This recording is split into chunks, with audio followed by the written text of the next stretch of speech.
Hello बच्चों, कैसे हैं आप सभी। चलिए इस वीडियो में हम समझेंगे क्लास 5 की वर्कशीट नंबर 39A जो कि 5 अगस्त 2021 की वर्कशीट है और आज का विषय है हिंदी, जो कि हमारी रिमझिम की पाठ्यपुस्तक राख की रस्सी आज हम पाठ पढ़ने वाले हैं। यहाँ आप अपना नाम लिखेंगे और यहाँ आप अपने टीचर का नाम लिखेंगे। तो चलिए शुरू करते हैं। नमस्कार प्यारे बच्चों, आशा है कि आप सभी स्वस्थ होंगे।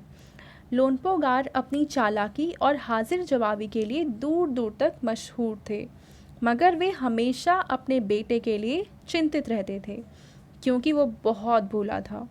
उनके बेटे को जो लड़की मदद के लिए मिली वह बहुत समझदार थी। ऊपर दी गई पंक्तियों में से जो शब्द गहरे रंग में लिखे हैं, जैसे कि चालाकी, हाजिर जवाबी, मशहूर, भोला, समझदार, वे शब्दों की विशेषता बता रहे हैं। ऐसे शब्द जो किसी सर्वनाम अथवा संज्ञा की विशेषता बतलाएं, उन्हें हम क्या कहते हैं? विशेषण। यानी कोई भी शब्द जो संज्ञा की विशेषता बताते हैं या सर्वनाम की विशेषता बताते हैं तो उन्हें हम कहते हैं विशेषण।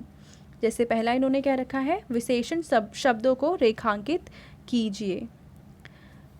कुत्ते वफादार होते हैं, तो वफादार इसकी खासियत है, ठीक है। तो यानी ये विशेषण हुआ वफादार।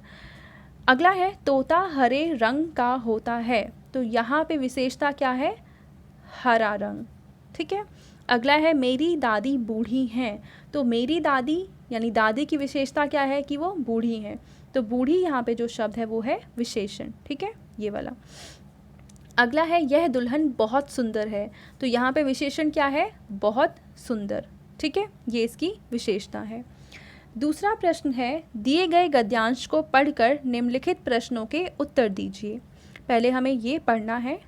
लड़की ने एक रस्सी ली, उसे सिल पर रखा और जला दिया। सिल पर रखी हुई रस्सी की राख बच गई। वह उसी सिल को लोनपो गार के पास ले गई। लोनपो गार उसकी समझदारी से इतना प्रभावित हुआ कि उन्होंने तुरंत अपने बेटे की शादी उस लड़की से करवा दी। अब वे अपने पुत्र की ओर से चिंता मुक्त हो चुके थे। अब देखो, ये हमने पढ़ लिया। पहला प्रश्न है राख की रस्सी किसने बनाई? तो राख की रस्सी लड़की ने बनाई, ठीक है, लड़की ने। दूसरा प्रश्न है लोनपो गार ने अपने बेटे की शादी उस लड़की से क्यों करवाई? क्योंकि वह लड़की काफ़ी समझदार थी। क्या थी? समझदार।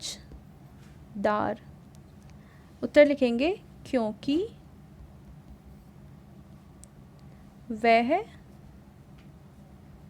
लड़की बहुत समझदार थी, ठीक है। अब तीसरा प्रश्न है ऊपर दिए गए गद्यांश में से किसी एक विशेषण शब्द को ढूंढकर लिखिए। तो कोई एक विशेषण शब्द हम यहाँ पे क्या लिख सकते हैं जो किसी की विशेषता बताए? लड़की ने रस्सी ली, उसे सिल पर रखा और जला दिया। सिल पर जली हुई रस्सी, तो जली हुई विशेषता है किसकी? रस्सी की। तो यहाँ पे जली हुई हम लिख सकते हैं कि ये विशेषण शब्द है, जली हुई, ठीक है। अब हम देखते हैं तीसरा प्रश्न। नीचे दिए गए चित्रों के लिए दो दो विशेषण शब्द लिखिए। उदाहरण के लिए आइसक्रीम यहाँ पे बना रखा है और इसके विशेषण शब्द क्या है? कि आइसक्रीम ठंडी होती है और मीठी होती है।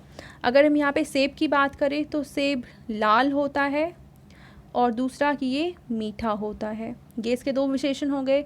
ये है बंदर, तो हम यहाँ पे क्या लिख सकते हैं? छोटा बंदर और चतुर बंदर, क्योंकि बंदर बहुत चालाक होते हैं, तो चतुर बंदर, ठीक है।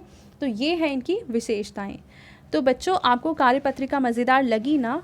अब झटपट बताइए कि आज आपने क्या नया सीखा। तो आज आपने विशेषण के बारे में सीखा है, तो आप यही यहाँ पे लिख देंगे। आपके पेरेंट्स के लिए सुझाव ये है कि बच्चों के साथ एक खेल खेला जा सकता है, बताओ कौन। इस खेल में एक सदस्य घर के किसी व्यक्ति का नाम लिए बिना केवल उसकी विशेषताएं बताएंगे और फिर बच्चों को गैस करना होगा कि वो किस सदस्य की बात हो रही है। आई होप आपको ये वर्कशीट बहुत ही मज़ेदार लगी होगी। Thank you.